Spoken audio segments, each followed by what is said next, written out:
This Uh, conference will now be recorded. Okay.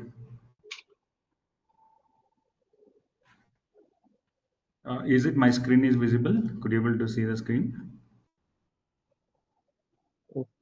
Yeah. So I welcome you for this custom layout training overview presentation. Myself, Chetan, I am the layout analog layout subject matter expert. I have over 15 years of experience in training and academic. Uh, Today we'll be going through this custom layout training. Before going to agenda of today's presentation, let me just speak about what are the modes of training we have, and then we'll go through this today's agenda, and then we'll proceed with what about analog layout and what are the content you're going to study in this course. Okay, so if you look at our mode of operations, so generally we have three modes of operations, three modes of training. We have three types of training. One is nothing but weekdays training. Second mode is nothing but weekend training, and one more mode is nothing but e-learning, e-learning course. So usually weekdays program will happen from Monday to Saturday. Monday to Saturday, weekdays program will happen. Follow a theory session will start at 9:30 a.m. to 9:30 a.m. to 12:30 a.m. and then followed by lab sessions. Lab sessions will happen at the afternoon, 2:30 p.m. to 5:30 p.m. Theory sessions. Uh, and then weekends happen. Weekend batches happen at Saturday and Sunday. I kindly suggest you to unmute your microphone. Sorry, mute your microphone. If you have any questions, you can please unmute and then you can ask the question. During presentation, I request you to unmute the microphone. Okay. And weekend batch will happen at 9:30 a.m. To 12:30 p.m. and followed by the lab sessions. Lab sessions will start at 2:30 p.m. to 5:30 p.m. Okay. And if you're coming to the e-learning, in the e-learning, we'll provide the recorded sessions, provide the recorded videos. A student has to go through this, and any sort of support is required on Saturdays and Sundays. Saturdays and Sundays, trainer and mentor will be supporting for your doubts clarification. So these are the three modes of training. And coming to the tool, once you completed with your basic course, you will be moving into the advanced course. During the advanced course, we'll provide you the tool. So tool will be available for 24 bar into 7. So regarding tool support, and until you complete your course, tool will be available for 24 bar 7. So after completion of the course, maybe they will be extending for your practice 1 or 2 months by your request. This just a idea about mode of training. Now let us start discussing about what is this course all about. Anybody who are joining this presentation today, any idea about what is a analog layout? What is mean by layout? Any idea about this? What basically a custom analog layout is all about?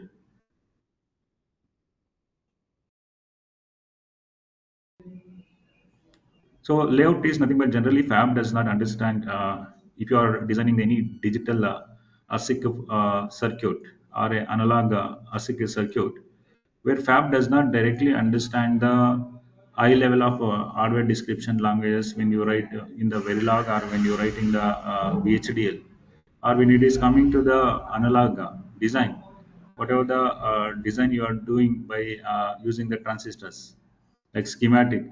The schematic does not directly understand by the fab. Fab generally requires the streaming information. Generally, it requires graphical data, but the graphical data should be in what format is nothing but a streaming format. It is in compiled format. So those information only Fab will understand. So that the Fab will trying to put a circuit on the pure silicon.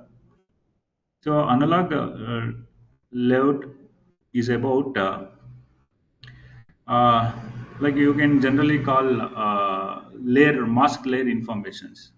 You are telling the fab that what mask layers are used to form on the silicon, what mask layers we need to fabricate on the silicon. Giving that information to the fab is nothing but generally we call it as a layout. That is what a custom layout is. So now let us begin with this.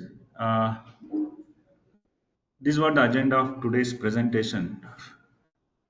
Like agenda is first we'll be understanding before understanding what exactly a analog layout domain is, we'll be understanding about electronic system, what is electronic system, and we'll see that what is the main difference between as a VLSI engineer and what is an embedded system engineer. We'll see differences between VLSI and embedded system. We'll see what are the design flows, what are the VLSI design flows like ASIC flow and then FPGA flow. And then we'll see that what are the VLSI front-end domain flow. And we'll see what is the VLSI back-end domain flow. And then we'll see what are the VLSI domain job roles. And then we'll see that what are the right skill set. Suppose you are a front-end engineer, what right skill set is required to become a front-end engineer. If you want to become a back-end engineer, what the right skill set is required. Suppose you are an analog design engineer, what the right skill set is required.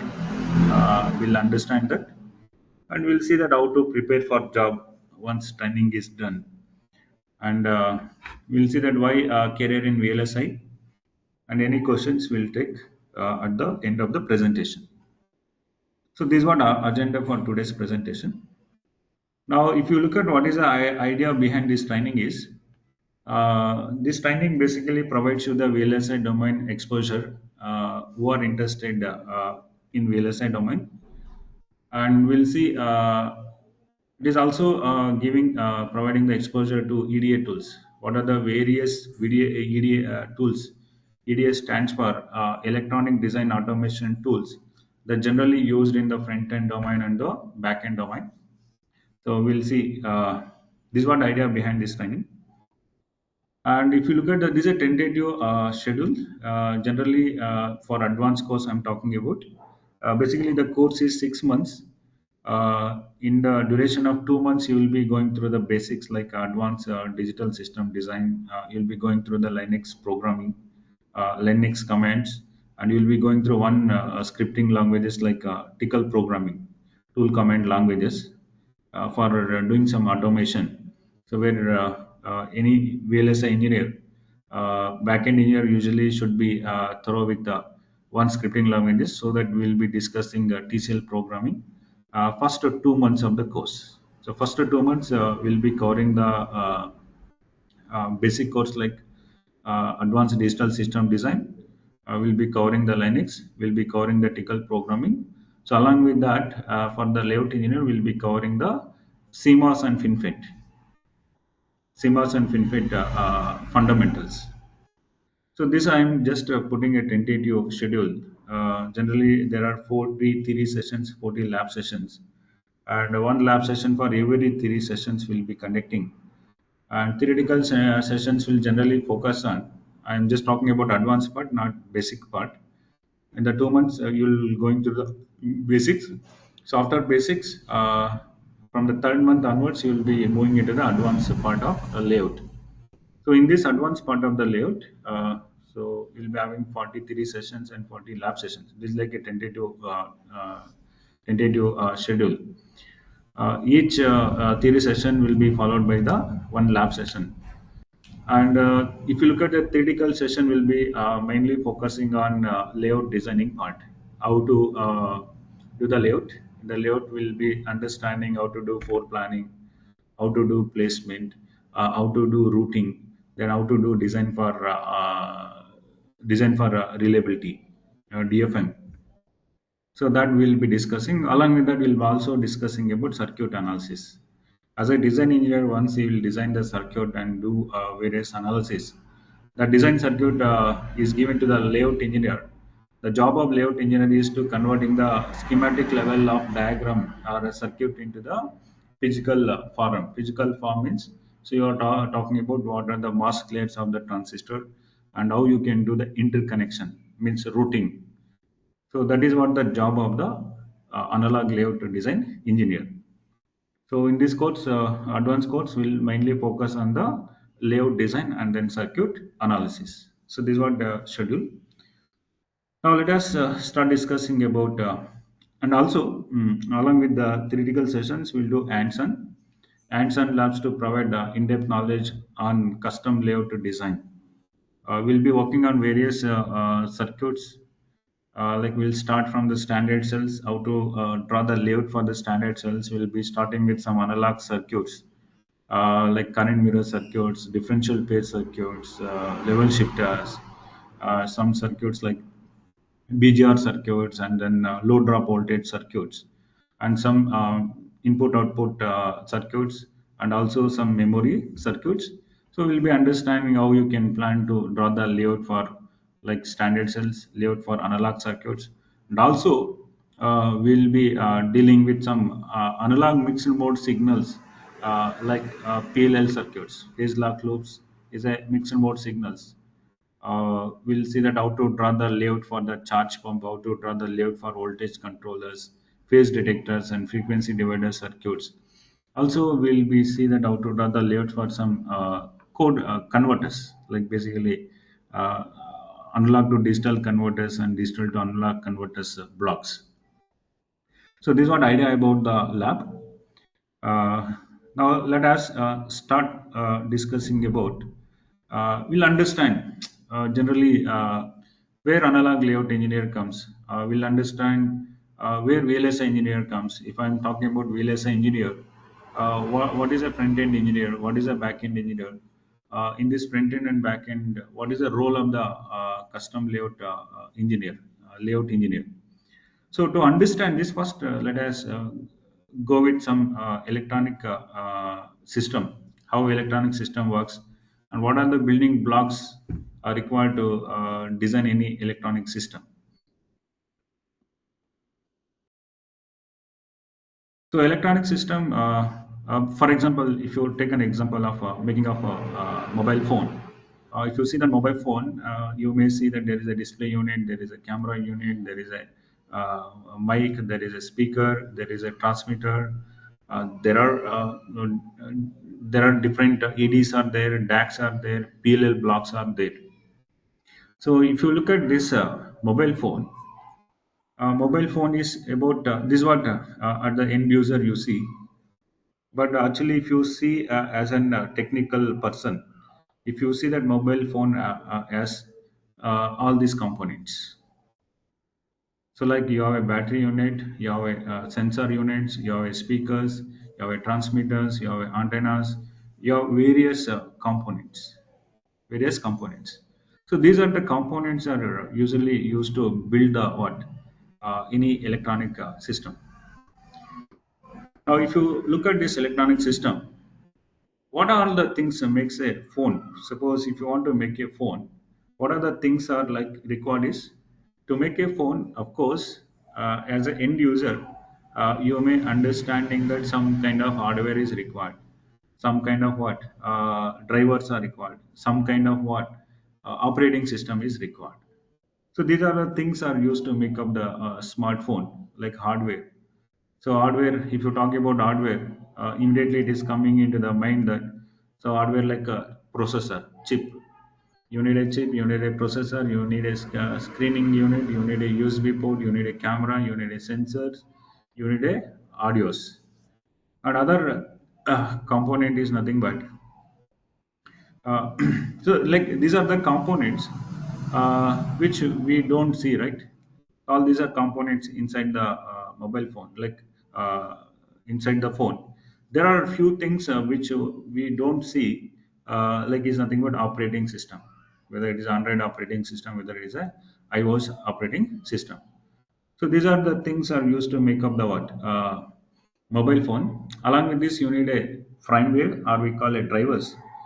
This driver is just an interface. It is acting like an interface from your hardware to the operating system to build a bridge between hardware to the what operating system. You need a various kind of drivers. So who makes all these circuits? Who makes the hardware? Who makes the software? Who makes the firmware? Who makes the applications? Applications like you may see that various applications like plentiful applications you can see in your mobile phone like Gmap and then GPay, the phone pay, like WhatsApp. Many other applications are there. So who is going to make all these electronics components? So if you just look at the mobile phone, this mobile phone having four layers. What are the layers? Are hardware layer, correct? Hardware layer. First is hardware layer. Hardware is like a processor, like a camera, like a sensing unit, like say like an antenna, speaker, microphone, etc. So these are the hardware components of the mobile phone. So who develops the hardware is who develops the hardware? Who develops the processor like chip? So this chip is developed by VLSI engineer. To develop the chip, you need a front end engineers, you need a back end engineers. So VLSI engineer is going to develop the hardwares, and who develops the firmwares, or we call it drivers. So this is like a bridge between the operating system to the hardware. Who develops the firmware is nothing but embedded system engineer. So usually they'll be using C or embedded C language to build the drivers. And who develops the operating system is nothing but like Android, iOS, Windows, and Linux operating system. So who develops the Android operating system is nothing but generally software engineers will develop the operating system. And applications like apps in the mobile like GPay, any others also developed by what? Software engineers or developers. So these are the four layers. If you talk about just an example of electronic system like in mobile phone. In mobile phone, you may see that four layers. One is hardware. Generally, that will be developed by VLSI design engineers. And if you look at the firmware by embedded system engineers, and then operating system by software engineers, and then applications like app developers or software engineers. So now our discussion is about how to design these hardwares. As a VLSI engineer, what is a VLSI engineer? VLSI engineer domains are. So I'll be not talking about more detail about firmware and operating system applications. So we'll just narrow down into VLSI engineer, role of the VLSI engineer. So we understood here what is the role of the VLSI engineer. The role of the VLSI engineer is to design the hardware part of electronic systems. So all these four layers are very essential for designing any electronic device to work. If you don't have any one in these four layers, that doesn't work like a mobile phone. To work the mobile phone, you need all these four layers. These layers are very essential for electronic device to work. Now, if you same thing, if you try to map this with some analogy, so like if you see that there is a bus with a passenger, how you can correlate your electronic system analogy to the bus is. So if you are assuming that there is a bus with the passenger, bus is nothing but hardware here, and the driver is nothing but firmware. You can call it as a conductor, and then operating system. Driver means firmware, and conductor is nothing but operating system. Passenger is nothing but applications. Say, for example, what is the use case is? If any passenger wants to stop the bus, how he is going to stop the bus? So he is going to intimating the information to the what? Conductor. Conductor is intimating to the what? Driver. So then driver will going to stop the bus.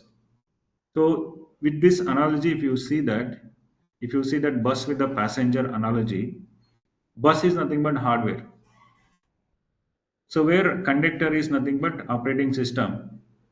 So he is used to communicating for what? From what? Passenger to the what? Driver. So if passenger wants to stop the bus, then conductor will informing to the what? Driver to stop the bus. So look, the conductor is acting like an operating system, and he will drive the information to the driver, where passenger is nothing but applications. So this is how you can understand the electronic system. So this is what I rightly said, that if passenger wants to stop the bus, first he is intimating to the conductor, and conductor informs to the what? Driver, and driver will controlling the bus to stop. So if you see that in your electronic system, if any one of this is not there, that it does not sense that it is working like an electronic system. So all these layers are very important for designing any electronics component. So this is what the analogy about electronic system. Now you can see what is electronic system drivers is. Like drivers are generally built by embedded system engineers. If you take an example, when you're connecting your USB device to laptop, first USB is getting detected, and then this will be started doing transfer to USB device, and USB drivers will be set up, and set of assembly instructions will be controlled. The USB relating to the hardware behavior, and driver code will be involved reading and writing to the register in the USB controller inside the system on chip. And then, so this is what completely embedded system engineers will develop the USB drivers.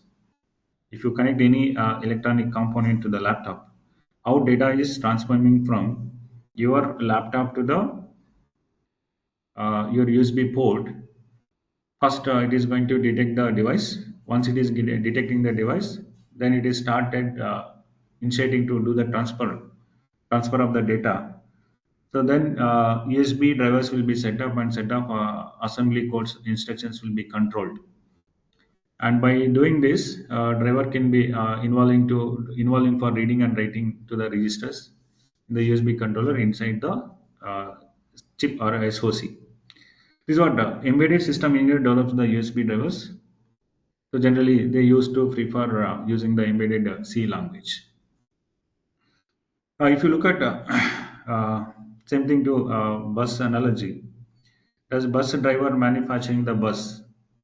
No, right? Bus driver is not manufacturing the bus.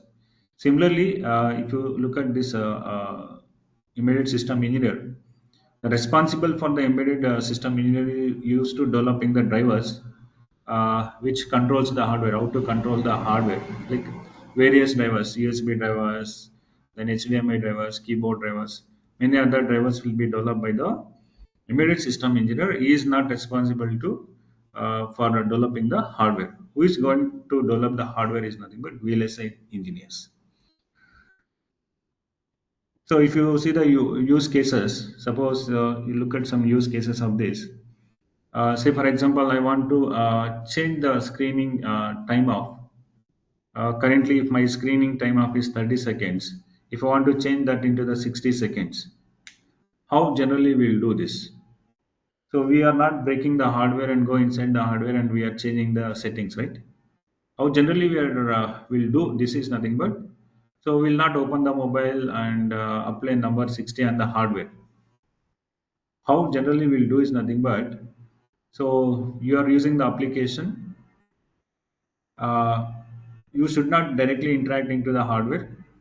How as a user is interacting to the hardware is nothing but, so you are opening the settings, you are changing the settings from 30 to 60 seconds, and this instruction is going to the operating system, and operating system conveys this to the what power management relating to the driver, and then this driver consists of instructions for the processor. So that will be writing into the register in the design to change from 30 to the what 60 seconds. So this is how you are not directly going to hardware and breaking the hardware and changing the settings. So this is how it goes. If any settings want to change, so you'll do all these steps. Now, if you look at the exposure required as an VLSI engineer is, as a VLSI engineer, you need to understand how hardware works. You does not need to understand about how like a driver works and developmenting of the drivers. That is the job of the embedded system engineers. As a VLSI engineer, you should understand how hardware works, and you should have in-depth understanding of hardware development steps, and then we should have some knowledge about what is VLSI front-end domain, what is a VLSI back-end domain, what are the roles and responsibilities of VLSI front-end domain and back-end domain, and then you may have some idea about how to write the RTL code is done, and how this firmware is interfacing with the what hardware. That knowledge, basic understanding of how firmware controls the hardware, so this is required. As a VLSI engineer, you should understand the requirement of embedded system engineer, and based upon the requirement of the embedded system engineer, so we will be developing the hardware accordingly. This is what exposure required as a VLSI engineer. So, as a VLSI engineer, does not need to have in-depth understanding about the operating system, how to develop the operating system, how to develop the drivers, or how to develop the apps of the electronic system. The roles and responsibility of VLSI engineer is to develop the hardware according to the embedded system engineer's requirement. So this is what complete electronic understanding of electronic system. With this understanding of electronic system, we understand that what is the role of VLSI engineer. Now let us start discussing about what are the various types of VLSI design styles. Basically, there are two types of VLSI design styles. Like one is ASIC, that we call application specific integrated circuits. Another design style is nothing but FPGA, field programmable gate array design style.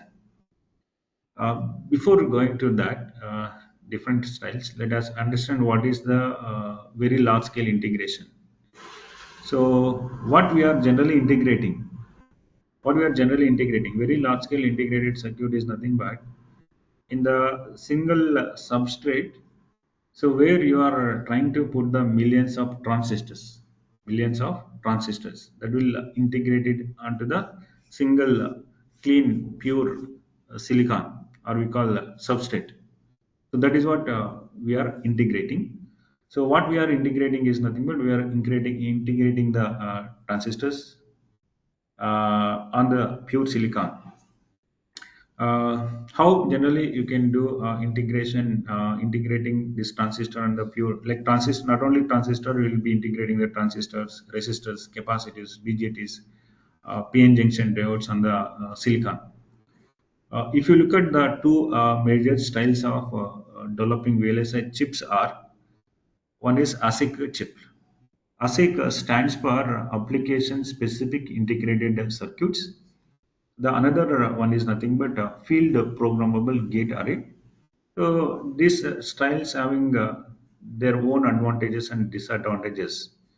If you look at the ASIC chips are generally are used for designing the mobile chips, designing the TV chips, designing the server chips, designing any modem chips like Wi-Fi chips. And field programmable gate array chips are generally for reconfigurable. So same chip can be used for TV chip or a mobile chip, or it can be used for server chip that we call reconfigurable chips. If you look at the most of the applications where we are using is ASIC chips, like mobile applications, then TV applications, or server applications, or Wi-Fi driver applications, we'll be using the ASICs. ASIC stands for Application Specific Integrated Circuits. So this is a design style where hardware is developing for specific applications only. As I rightly mentioned that this can be using for mobile chips. This can be mobile chips or TV chips. So those are the examples for the application specific integrated circuits. The another one is field programmable gate array. If you look at what are the field programmable gate arrays are, same board means this will be called reconfigurable. Same FPGA board can be programmed to behave like a different applications, like different electronic devices. So this FPGA board can be programmed to behave like a mobile, and same FPGA board can be programmed to behave like a laptop chip also. So those type of design styles, we call it as a field programmable gate arrays. Uh, the widely they're using this FPGA for doing the verification for microcontroller processors, micro processor processors. Generally, in the rackets, they'll be using this kind of chips, reconfigurable chips like FPGA chips. So these are the two styles, two major styles of developing a VLSI chips. One is ASIC style, another one is FPGA style. Uh, if you look at this, the two style of developing VLSI chips, you may thought that FPGA is a good approach because it is a reconfigurable. So it means the same chip board can be used for mobile, and also same board can be used for laptop also. But however, if you look at the industry, industry will prefer the ASIC chips. We'll see why it is. So you may thought look like that the FPGA approach is better. However, the industry prefers ASIC design flow uh, because of the cost. If you look at the cost for the ASIC is once you're developing the complete style of ASIC, the cost you can make a millions of chips with the low cost. So that is what the advantage of the ASIC over FPGA. So due to the low cost of manufacturing. Let us see why ASIC is preferred over FPGA. If you look at ASIC versus FPGA, as I said, at cost of the ASIC design flows like this. Uh, Whole hardware developing process start from the scratch. Say, for example, I am the one, I'm manufacturing some mobile phones. I gave the requirement. I want a chip. That chip should perform this much of voltage, this much of frequency, this much of bandwidth. I'll be giving various specifications. Like companies like product-based companies and service-based companies, so they'll be start building the chips from the scratch. So based upon the requirement, they'll be start building from the scratch. Usually, it is a very bigger investment. Initially, it is a bigger investment because you need to start from the scratch. All the blocks you should build from the scratch. It is a bigger investment. Generally, it is a multi-million dollar investment. But once this entire flow works, whatever the chip you're designing for any mobile applications from the scratch, once this flows is working, for a chip cost will be reduces to manufacturing of this for a chip cost will be reduces. So this one the advantage of the ASIC chip over the FPGA. If you look at the cost of the FPGA design flows like this, hardware is already available because same board can be used for many other applications like mobile. It can be used as a mobile. It can be used as a like processor chip. But lack of dollars is required. I mean, less than compared to this chip is less than ASIC. It is approximately 1/10 of the ASIC flow. It's in lakhs of dollars. It is not in million dollars. or less of your ASIC flow. But if you look at this, to make a chip cost, per chip cost is more, since we need to buy the what board, right, to make that board. Per chip cost is more compared to your ASIC. The ASIC, there is a initial bigger investment. Once everything goes well, all the flows goes well for the ASIC chip, then if you look at the cost for the fabrication, this reduces compared to the field programmable gate boards. This is what the difference is. If you look at the graph, this is what graph shows that uh, where ASIC, this is what the graph for the total cost for the ASIC, and this is a cost for the what FPGA, where cost increases if you are going with the volume of k units. If your units are increases, your cost also what increases. So where your ASIC is initial investment is more bigger initial investment, but once everything flows is set up, then cost will be reduced per chip. So if you look at what are the companies go for the ASIC based production is generally a mobile phones. The companies which manufacturing the product for bulk usage, like bulk usage like mobile phones, mobile chips are used for bulk applications. These are the companies will be using ASIC. And what are which companies generally goes for the FPGA board production is companies which manufacturing the limited number of applications. Like I said that few applications like racket science, they'll be preferring a few FPGA boards. So this is the difference between ASIC and field programmable gate arrays. And if you continue with this cost criteria for ASIC versus FPGA, as I said that ASIC per chip manufacturing cost is suppose it is $15. The flow setup cost almost it is 1 million. FPGA per chip manufacturing cost is more, $50, and flow setup cost will be goes like 1 lakh dollar. To manufacturing the 1,000 chips, ASIC cost is nothing but 1 million plus 1,000 into 15. It cost almost 1015 followed by three zeros dollar. The average cost for per chip is nothing but $1015.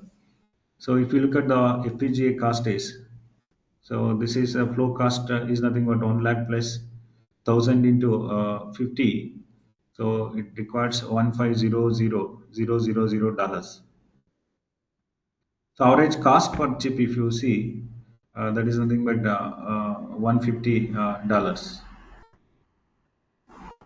For manufacturing in smaller quantities, suppose you are looking for smaller quantity of manufacturing, FPGA is better.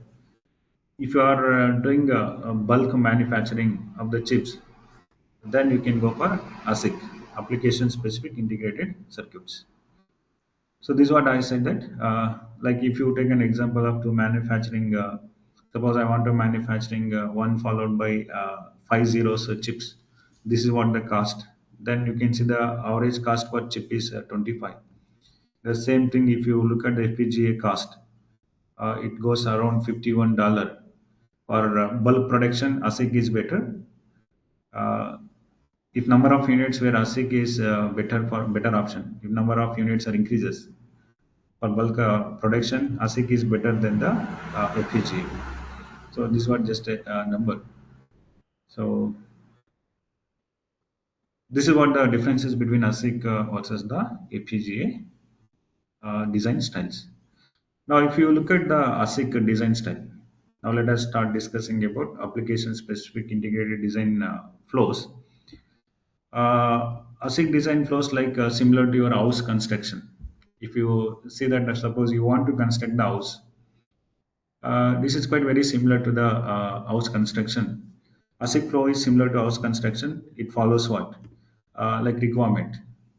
Even when you are designing any ASIC chip, first you will see what is the requirement. Like your chip should work at what voltage, the chip should work at what frequency, how much power it should consume. That is what the requirement of the chip. Here also, when you're constructing the house, first you will see the requirement. Then you will see what kind of house you want to build. Like yeah, then you'll go for architect. What kind of house you need to build? This is what the requirement. And then you can go for the architect, house architect. You will see that where should kitchen come, where should bathroom come, where should the hall come, where should the master bedroom come. So then you are planning. So do architect, like inputs requirements, then output is architect diagram, various plans. In the plan includes that plunge and then electrician and plumbing. Then you can go for a contractor like a masonry, and then you start building. For the contractor, a contractor or a masonry requires one architecture diagram, various plans. And then output of this contractor or masonry is giving the building structures. Then plumbers, electricians, like carpenter and painters. So these are what like various uh, workforce is required to constructing the house. Similar to that, if you look at the ASIC design flow, ASIC design flow generally consists of 15 steps. That 15 steps are divided into two major categories. One major category is nothing but front end. Another major category is nothing but the back end. If you look at this ASIC having front end domain and also what back end domain. In the front end domain, first we will start from the design requirement, then we'll do architect. Design requirement like I want to build a processor chip, I want to build a mobile chip. I'll give the requirement, how much power, how much area, how much frequency, how much power consumption my chip should take. We'll do all the requirements, specifications. Based on the specification, we'll develop the architect, like what are the top level blocks are required, high level of blocks are required, what low level of blocks are required. We'll do the architect. So after doing the architect, uh, this is I'm just talking about digital ASIC flow, where describing of the digital circuit should be done in the hardware description languages like Verilog and VHDL. We'll do RTL integration, sorry, RTL design. Then we'll do RTL integration. Then do RTL verification. So RTL stands for registered transfer level logic. We'll do RTL functional verification, and then testability, design for testability at the Verilog front end at Verilog RTL level. So these are the front end domains: design requirement, architect, RTL design, RTL integration, RTL functional verification, DFT at the Verilog level. And if you're coming to the backend domain, there is a synthesis engineer used to converting the RTL code into the gate level netlist, and DFT engineers at the gate level. And then physical design engineer, you will do floor plan and placement and routing stage. And then HTA engineer to uh, do the validation of all the timings, static timing analysis engineer. And then comes the custom layout engineer. So then physical verification engineer. Then after done the physical verification, we do a sign up stage to check the reliability, and then we'll be generating the streaming information, GDS2 format extraction. So this is giving to the fab. Then fab will understand this GDS file, and then it is trying to fabricating the circuit on the silicon. This is what the entire ASIC flow. As I said, that ASIC flow is consists of 15 steps that divides into two major categories. One is front end domain, one is back end domain. And then after giving GDS to the fab will do fabrication, they will do for silicon validation and then packaging. This is what ASIC design flow. So once package is done, you see the hardware like this. So it is not, they're not making complete. Fab will not make the complete mobile. I'm just talking about in mobile they'll be using the chip. This is what ASIC flow. If you just elaborating what are the front end domain flows are. As I said, that front end domain flows are like start from the specification or a requirement. Okay. Suppose you want to become a front end domain engineer. This is like very similar to software flow. What right skill set is required for the software engineer is you should have expertise in C, C++, Java programming or Python programming to develop the websites, uh, to handle the backend data. Uh, so this is what a software engineer while reading the software design specifications. So then he'll develop the algorithms based on that, and then he'll be implementing this using C, C++, or some other languages. Similar to that, VLSI front-end engineers are first they'll be understanding the requirement. They'll be understanding what kind of high level of architectures, like what kind of high level of blocks we need to develop. So they'll be preferring languages like hardware description language like Verilog, System Verilog, and universal verification methodology languages are used to design the RTL and then verification of the RTL.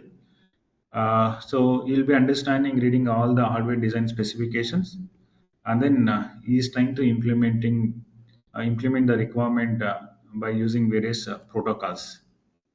So, like what suppose if they're asking you to develop the different types of protocols like USB protocol, PCI protocol, DDR or SPA protocol, etc.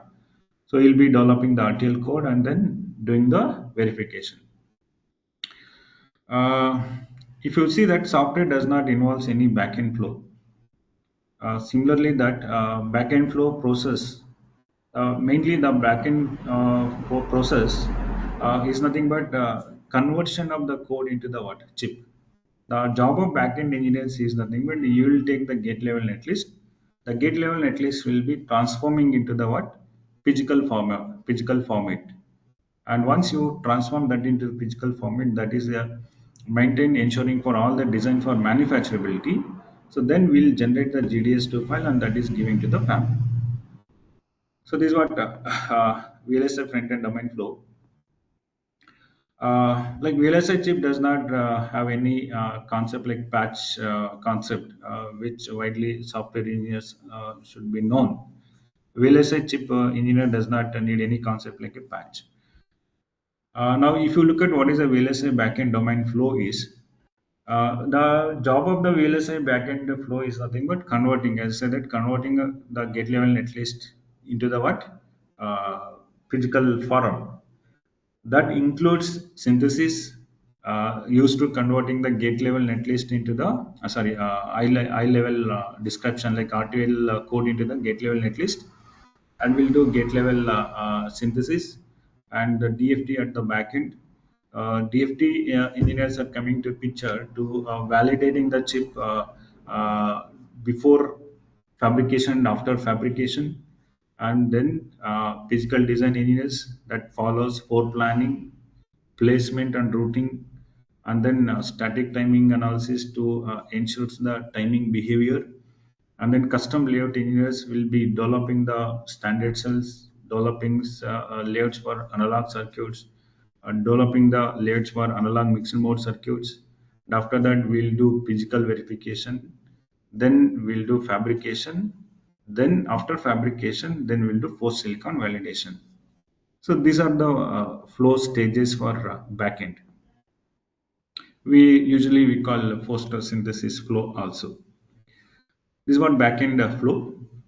Now, if you look at the VLSI domain job roles, VLSI domain job roles as a front-end engineer, you may become market team. Usually, market team will do the design requirement, and then architect team design the architect. Suppose I just talk about I want some mobile chip. Architect will see that what are the high-level blocks are required, what are the sub blocks are required. He is going to give the architect. These are the blocks are required to develop the mobile chip. So there is architect, design engineer, and then RTL code engineer. We call RTL design engineer. Then RTL integration engineer. So these are the job roles in the front end I'm talking about. And there is a RTL functional verification engineer, verifying the functionality of the RTL code, and then RTL at the DFT at the RTL level. We call DFT engineers at the RTL level. Now, if you look at the backend domain, the job roles like synthesis engineer, like there is a formal equivalency check. We call LCE means logical equivalency check engineer, formal verification engineer, then DFT at the gate level engineer, physical design engineer, then static timing analysis engineer, custom layout engineer, we call layout engineer, and physical verification engineer, and then GDS extraction, and then do fabrication. So these are the job roles are available. If you look at the VLSI design styles, front end domain and the back end domain. Now, after generation of the GDS2, then you can go to the post silicon validation. We call PSV engineers. These are the roles, and then packaging. At last is nothing but packaging. Now, if you look at the suppose we are working on one chip, it is my mobile chip or a processor chip, any other chip, ASIC chip. What is the team distribution? How all these engineers are distributed? If you take an example, like there are 50 people who are working on some mobile SOC project, the team distribution will be going like this: like how many people are working in the different domains, how many people are working in backend, how many people are working in front end. How basically when you are choosing a specific domain, like where you are choosing a front end or back end, don't select based on number of openings. uh, Generally you can select which domain you want to select. You select based upon your skill set. Select any domain based on your skill set and then interest. If suppose you can see that the team distribution, ASIC team distribution, if the requirement is very less, say that naturally the number of people undergo for the training is will be very less. If the domain is more requirement, like a lot of people are going through what uh, training for, which is a domain having more requirement. If you see that the complete ASIC team distribution, so this is what the ASIC team distribution. Suppose you are working on some mobile SOC project. If the team size of 50, this is how the distribution will goes like. In the front end, there are 25 to 30 people are working on. In that, there will be one architect will be there. Then there is a 4 to 6. There is a design team will be there. For functional verification, there are 15 to 20 candidates will be there. Like 30 to 40% of workforce will be used for functional verification. And if you look at the backend, out of 25, another 20 to 25 members, there are two DFT, 2 to 5 DFT people are required. And to do physical design, like 10 to 15 candidates are required. And STA, they'll be working 3 to 5 students. And the layout, there are 3 to 5. So this is what the team distribution. If they are working for any SOC, it may be mobile SOC, it may be laptop SOC, it may be server SOC, any other SOC. By taking an example of 50, team size of 50, this is how the distribution will goes like. So this is what we understood about the ASIC. We understood about the VLSI different style ASIC style, like what is front end engineers, what is back end engineers, job roles for the front end engineer and the back end engineer. We understand the team distribution. Now let us understand about what are the EDA tools we are used in the VLSI domains.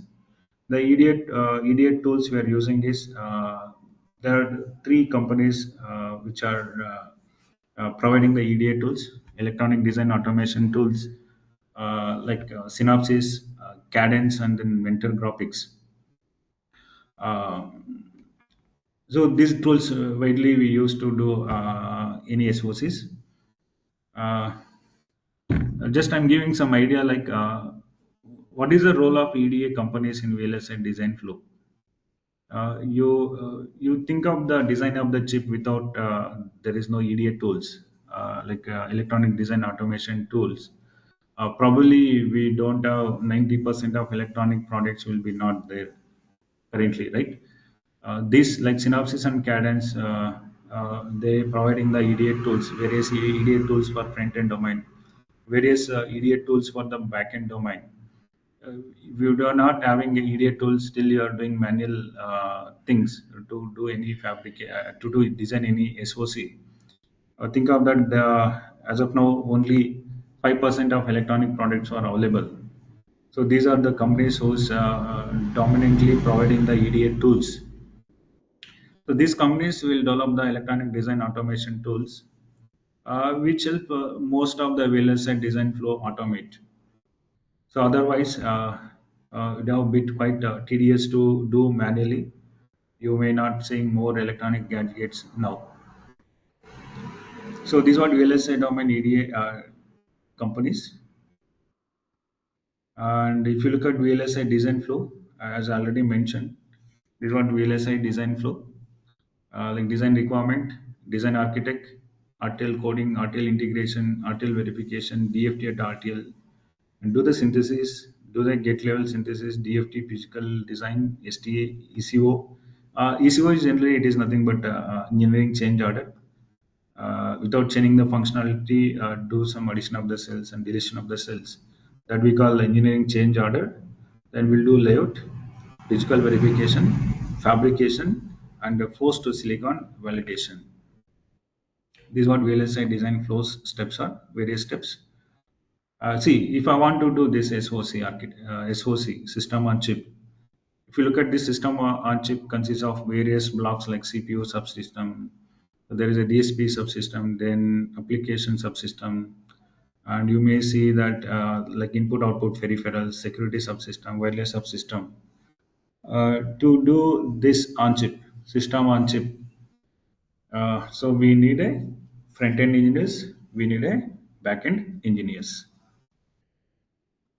And if you look at what are the factors to drive for the ASIC flow is, as I said that ASIC is good for mass production. If once flow works fine, uh, making a per chip cost reduces in the ASIC compared to the FPGA. Like if you see other driving factors for ASIC flow is functionality matching specification, then die area, power consumption, timing, time to market. So these are the factors which is driving to what ASIC flow. Now, if you look at what are the tools will be used in VLSI, just here for this presentation, I just included with the Synopsys tool. There are various like Cadence tools are also there, and mental graphics tools also there to do with front end and back end.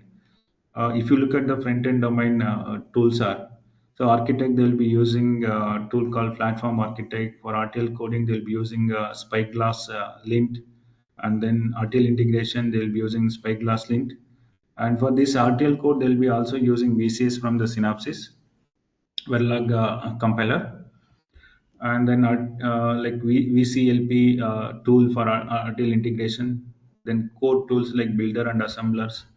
And if you look at the functional verification, the tools like VCS, Verdi, digital verification, evaluation tool. For synthesis, you can use DC compiler, library compilers.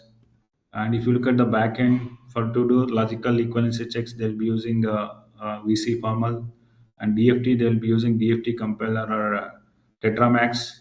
For physical design, they'll be using ICC2 Fusion compiler, ICC1.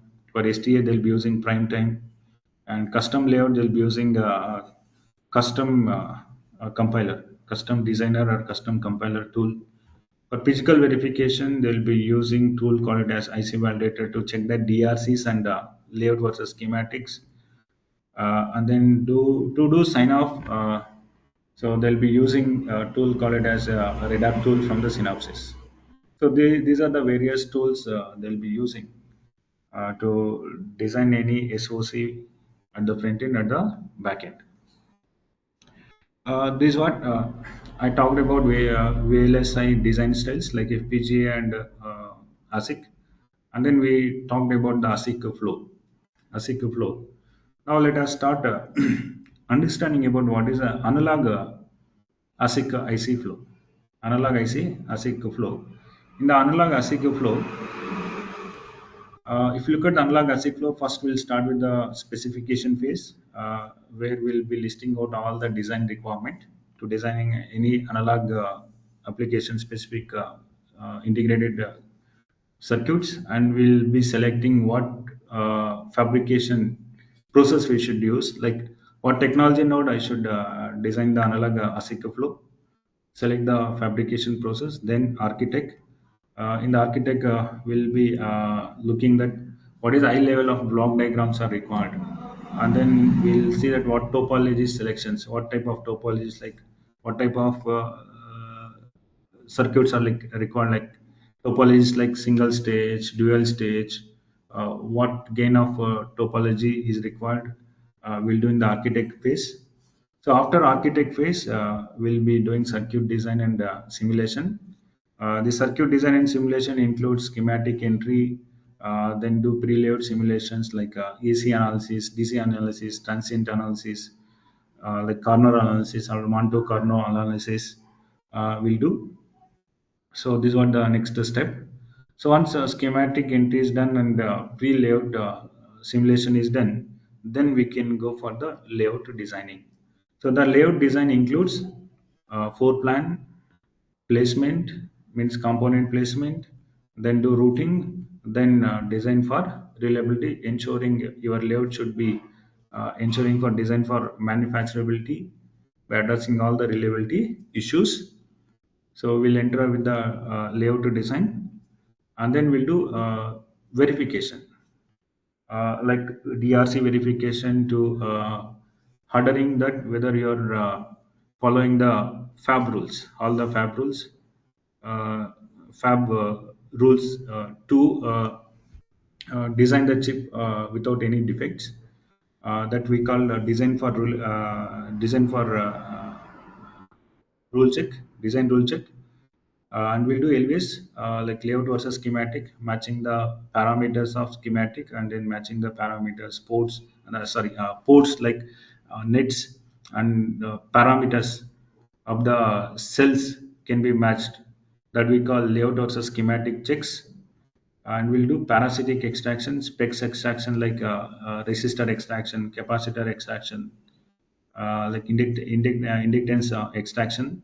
So that is a part of parasitic extraction. After that, we'll do post layout simulation. So match the result of your layout that should be matching to the result of the pre layout simulation. So that process we call it as a post layout simulation. After post layout simulation, where we'll do performance evaluation, comparing the result of layout post layout simulation to the pre layout simulation until it meets the post layout simulation result is meeting to the pre layout simulation, where you're tweaking the layout, means you're taking the layout for power, area, and performance optimization will do until it matches to the pre layout simulation results. So that we call performance validation. So then we'll do some signal integrity checks like crosstalk, EMIR checks, antenna checks, like electromigration checks. So we'll do these checks that covers in the signal integrity checks. After that, we'll do final checks like we'll be generating the mask layers that we call GDS2. So that GDS is giving to the fab.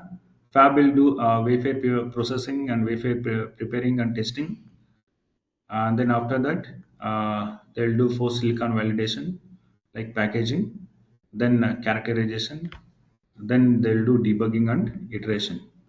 So this is what the flow for analog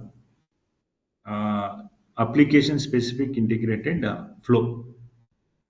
So if you look at the chart, complete ASIC analog IC chart, so this is what the flow it is.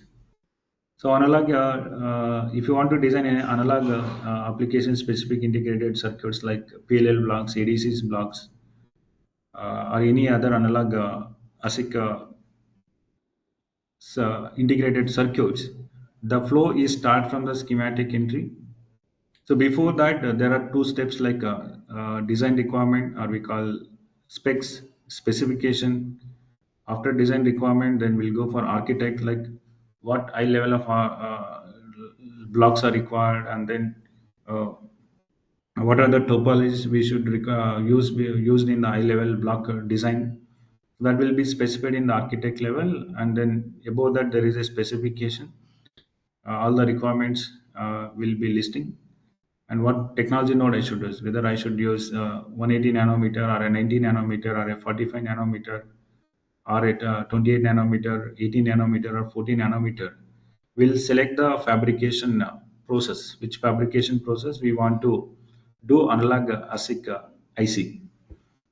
So once you do design requirement and an architect, then we'll start from the schematic entry, then do pre-layout simulation, do layout, draw the layout to the schematics, then do validation, like physical verification, like DRC and LVS, and do parasitic extraction. You see that how parasitics will be impacting to the pre-layout simulation results, and try to optimize the parasitics and do post layout simulation, match the result of post layout simulation to the what pre-layout simulations. So once it is matching, then you can go for the reliability checks, like IR drop checks, like electron migration checks, like antenna checks, like shielding checks, other reliability checks we'll do. After that, we'll go for generation of the graphical data streaming information, that is a GDS2 file. So that once you generate that, that is giving to the fab. So this chart completely indicating that what are the steps for analog ASIC flow. Analog ASIC flow. So these are the various stages of the ASIC flow. So now, as design, as a layout engineer, you will be coming into the layout part. So you'll be in this course, you will be understanding that schematic analysis will do. Once you analyze the schematic, then you start drawing the layout. So that layout steps follows various things. What is the role of the matching techniques when you're drawing the layout? How you can plan to draw the layout for symmetry to minimizing the parasitic resistors and capacitors, and what kind of matching techniques you can use for current related circuits like current mirrors and differential pace, and the matching techniques like what is the inter-digitization matching technique, what is the common centered matching techniques, like what are the role of the dummy cells. As a layout engineer, you will be understanding what are the layout dependent effects like well proximity effects, LOD effects, antenna effects, latch up problem. You'll be going to understanding that how you can prevent all these problems for better yield of the chip.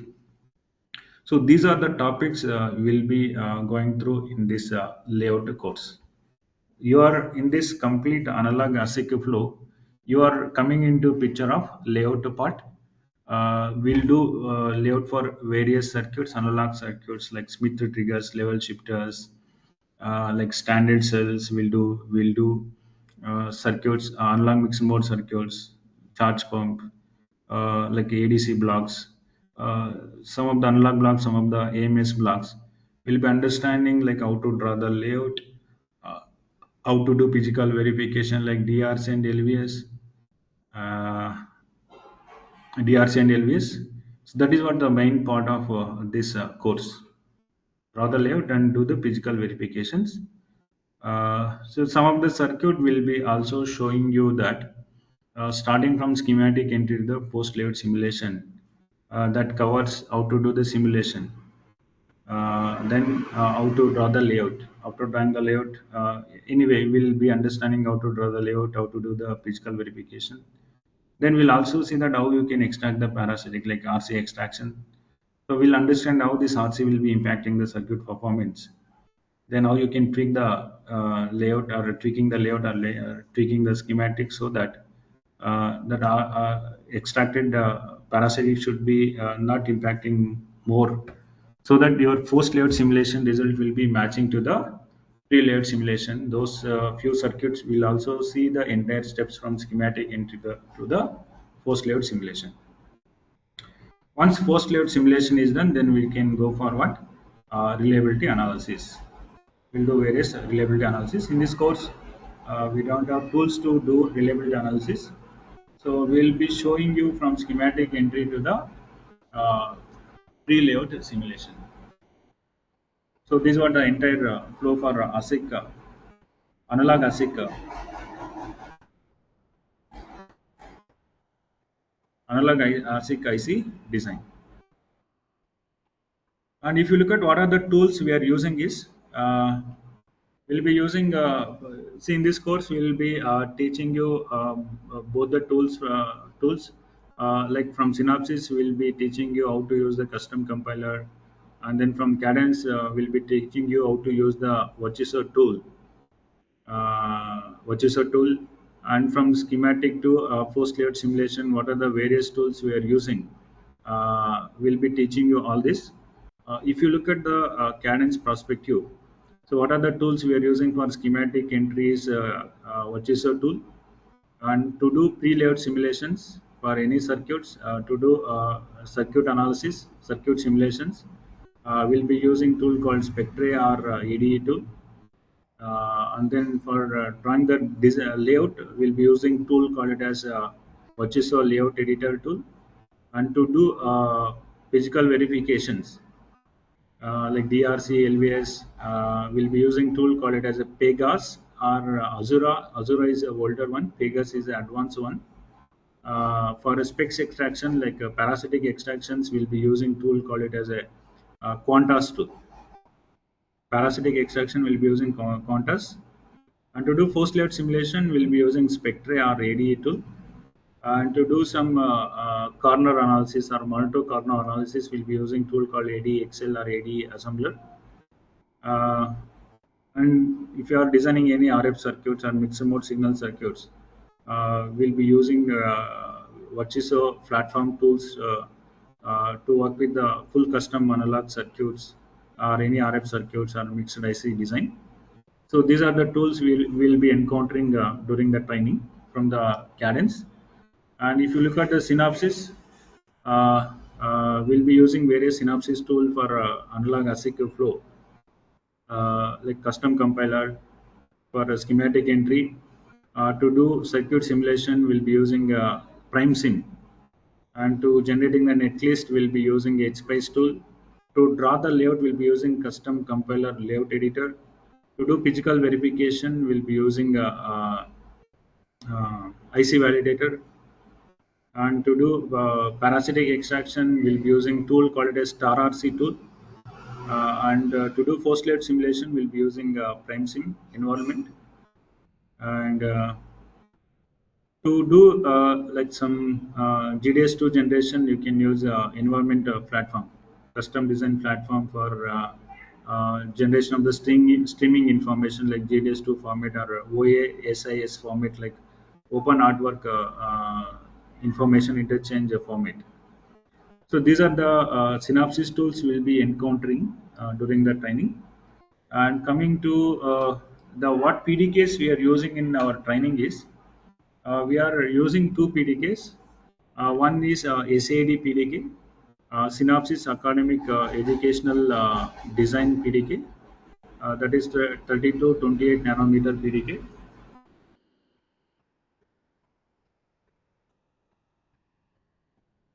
The other PDK we are using in this training is nothing but Cadence, Cadence FinFET 18 nanometer PDK. So these are the two PDKs we are working for this training. Both the PDKs, we will be dealing with how to draw the layout in MOSFET. 28 nanometer, basically it is a MOSFET, and 18 nanometer is nothing but it is a FinFET. So we'll be dealing to draw the layouts, ASIC circuits, ASIC analog circuits, in integrated circuits. We'll be using 28 nanometer and then 18 nanometer PDKs. So this is regarding about PDKs. And what is the skill set is required as a VLSI engineer, whether you irrespective whether you're a front-end engineer, whether you are a back-end engineer. Now, what is a common skills set is nothing but you should have fluency in one scripting languages. It may be Python. Python is added advantages like Python, TCL, or Perl programming. If you are a back-end engineer, preferably if you are good at Pickle, TCL programming is good, like Perl, Python, and TCL. And you should have some strong knowledge on the digital design circuits, and you should have some knowledge about the Linux operating system, like how to invoke the tools, because almost all the VLSI tools works on Linux platform operating system platform, where you should understand some of the Linux commands to invoking the tool for other purpose. Will be having idea about the Linux operating system. uh, then you will be having idea about some text editor for effectively writing some programs. You should have good at some text editor, like graphical Vim based editors or notepad editors. And you should be have knowledge about the CMOS operation, CMOS modes of operation, CMOS second order effects. uh, Use the CMOS circuits to design some simple circuits, like different configurations, like common source, common drain, common gate. From that, you can extend your knowledge that how to design the high gain amplifiers, single stage, dual stage, and different topologies of the amplifiers. Those knowledge is required. And then FinFET operations and FinFET advantages. That is a common skill set is required. This is what the common skill set is required. And suppose you are a front end engineer, say for example, what skill set is required is nothing but you should have a strong idea about how to design the protocol, standard protocols. Like protocols are different types, like on-chip protocol and off-chip protocols. Good at designing on-chip protocols and peripheral protocols, and they should have expertise in hardware description languages like Verilog and VHDL languages. And then they should have good at debugging and expertising, like simulation failures or debugging of the simulations and tracing the design issues using EDA tools. They should be expertise. This is skill set is required for VLSI front-end engineers. And if you look at the VLSI backend engineer, the skill set is nothing but VLSI technologies like RCL concept, resistor, inductor, capacitor concept, RC concept, LCR circuits analysis. You should have idea about parasitics, some knowledge about fan out, then wire length model, loads, delay types, clock generators, and the skews and jitters details. And they should be expertise in some EDA tools as a backend engineer, like ACC tool. Here I'm just talking about Synopsys tool. You can assuming for Cadence tool also same set of expertise is required. EDA tools like ICC2, Primetime, Design Compiler, Star RC, Redac, and then ICV, etc. And as a backend engineer, the added advantages for scripting languages is TCL. Knowing TCL is good for backend engineer. So this is what required, and then some detail about IC fabrication. What are the fabrication steps to do in do the CMOS technology or bypass CMOS technology or FinFET technology? What is the fabrication steps? That they should have idea, and they should have idea about some physics like conductors, insulators, semiconductors. Uh, those ideas should be required, like conductors, insulators, semiconductors, and then doping, p doping, n doping, like different integrated devices like PN junction diodes, bipolar junction diodes, MOSFETs, FinFETs. And they should having idea about second order effects, circuit based design idea they should have. So this is what skill set is required for backend. Whether you are a physical design engineer, whether you are an analog custom layout engineer or an analog design engineer, this right skill set is required. Now we came to the point that choosing the right domain based upon your interest or a skill set. You choose the front end or back end, but already you are done that part. You are interested in to do the layout course. So I think this slide may not be required. as per knowledge, just we can go through this. Choosing whether you are choosing front end or a back end, purely it is an skill set, and then interest what you have. If you look at the job opportunities, all domains are related. All domains having a common weightage. Uh, so usually, suppose you talk about front end, don't think that you don't have programming language, you can't do the front end. Generally, don't choose the front end. The mindset that you don't have programming. That is a one thing. Uh, this is what the right domains. Right domains you can choose based upon your skill set and interest. And if you look at how you can preparing for the VLSI jobs is uh, training will happen 6 months. You should spend dedicated 7 months timing, and you should divide the preparation into the multiple stages. Understand the VLSI design flow, understand the digital design flow, understand the analog design flow, understand the CMOS, FinFET, and understand about Verilog, understand about system Verilog, Linux scripting, and you should more emphasize into the practical aspects than the theoretical. So you should understand how it gets used. Something you need to have a question for everything you learn, and you should see that where to find the fresher opportunities. You can create the LinkedIn account. So prepare the good resume, and you can send to the clients. Uh, Clients, this is how you can prepare for the jobs. And if you see why VLSI job, why can't be other domain like IT domain? Why VLSI job is nothing but greater career opportunities. Like many companies nowadays, recently you can see that in India, India is trying to build a complete ecosystem for VLSI, not only for front end or back end engineers. Like the central government, they are also coming forward to do a fab setup in India so that you can able to do complete chip. You don't rely into the other companies, fab companies to do chip. So that central government is also trying to build a complete ecosystem that includes front end domain, back end domain, that includes fab domain also, fabrication also. So there is a greater opportunities. If you look at there are 50 product based companies, over hundreds to 200 service based companies are there. Uh, So here, once you expertise in any domain like front end or back end domain, there is no significant requirement for reskilling once you get into the job. So if you look at the pay wise, it is a well paid jobs.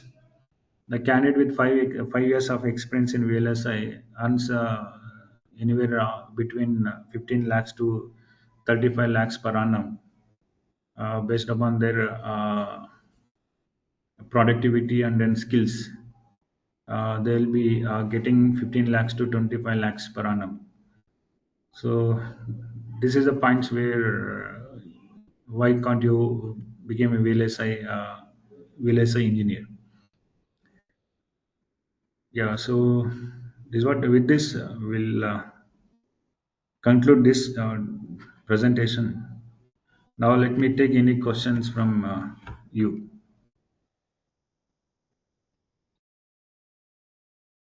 So any questions from your side? Can you please go ahead?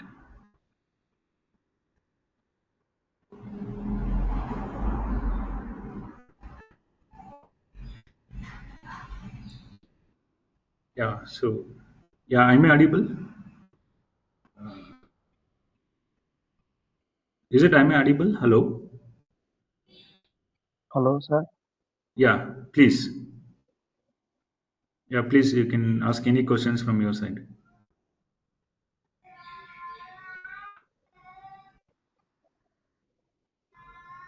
Synopsis to summary. I didn't get your Hello, question. Can sir. you? Yeah, yeah, you're audible. Please, you can speak out now. Synopsis tools. Once more repeat. Yeah, okay. Synopsis tools. Okay. Yeah, see, for this training earlier, we used to do only in the synopsis in 28 nanometer because of most of the companies they are using cadence tool, so that from this batch onwards we'll be doing layout in cadence tool also, both synopsis and cadence. If you look at the synopsis prospective synopsis tool, the tools are to draw the schematic, we'll be using custom compiler. To do preload simulation, we'll be using a tool called Prime Sim, or we call Prime Way or HSpice. And to draw the layouts, we'll be using custom layout editor. To do physical verification like DRC and LVS, we'll be using IC validator. To do spec parasitic extraction, we'll be using star RC tool, and to do post layout simulation, we'll be using PrimeView tool. So, what is your doubt in this tool usage? Can you please ask me now? These are the tools we'll be using. This layout design, custom compiler layout. Okay? Yeah, for the layout, we'll be using custom compiler, layout editor, we'll be using. Compiler. Yeah, custom compiler, layout editor, we'll be using. So, in Cadence, we'll be using Virtuoso layout editor. Cadence, cadence and synopsis are both are same thing. No, no, no, no. So these are the Synapse is different EDA tool provider, and Cadence is different EDA tool provider. Cadence is different tool, and Okay. Synapse is different. These are the companies who is dominantly providing the EDA tool for automation, VLSI automation, both in the front end, back end. These are the companies that they Okay. are Okay. providing the EDA tools. Most of the companies, the cus- custom cadence. Most of the companies cadence Most of will the companies provide. they will be using Cadence tool. Okay, like Intel, like AMD and Nvidia, they used to prefer the Synopsys tool. Some of the companies, like Yes. some service-based companies, they use Cadence tool, Cadence Virtuoso tool for layout design. Hmm. Classic and FPGA design flows are both are different. ASIC is different and FPGA flow is different. What I am Okay. talking today is nothing but ASIC flow. So in our course, It's we have designed the course for ASIC flow, classic, not for FPGA. classic design. The ASIC is very low cost. That one. That way this generation are there. No, I didn't get your question. Can you properly speak? Can you repeat the question I can again? talk. I can talk fluently in English, but the question Can you please repeat the question again? ASIC design flow and Hmm. FPGA design FPGA design flow are both are Hmm. different, sir. But Yes, yes, both this are different. generation, FPGA or how FPGA are first or second? No, no, let me give to understand this. See, as I said that, so as a part of the course, we are doing ASIC flow. Okay. Most of the Okay. companies, most of the chips, they'll be going through ASIC only. Okay. As I said that Okay. They, compared between ASIC and FPGA, the cost per chip will reduces. Okay. If entire flow for ASIC, front end, back end, entire flow works out, the number of chips fabrication cost reduces compared to the FPGA. Okay. So this okay. course is generally Uh, generally meant for ASIC flow, not an FPGA flow. okay. Okay. Thank you, sir. Thank you, sir. Yeah. Any other questions? Any maybe if you have any other questions, you can openly talk.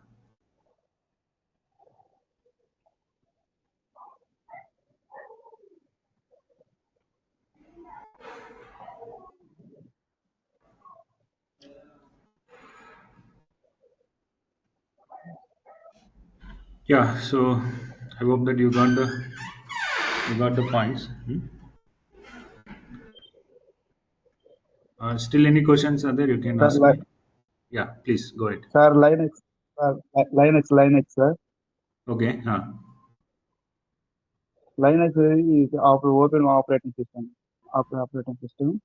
Yeah, so this Linux course will be taught at the basic course, where they'll be teaching you that how to work with the Linux operating system. Linux operating system generally works at CLI approach. We call command line approach, not the GUI approach, where we'll teach you that what are the various Linux commands, how you can interact with the Linux operating system. And then we'll also teach you that how to invoke the Linux tools, how to work with the how to invoke the VLSI tools, how to work with the VLSI tools. Those things we'll be covering in the Linux course. Okay, sir.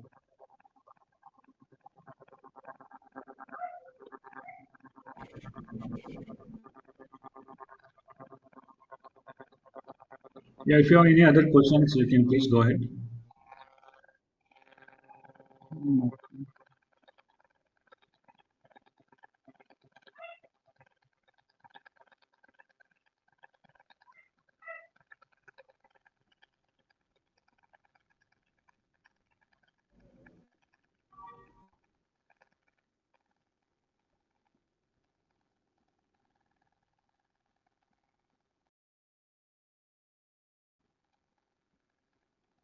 Okay, let me stop this presentation here. Thank you all. Thank you, sir. Yeah, yeah.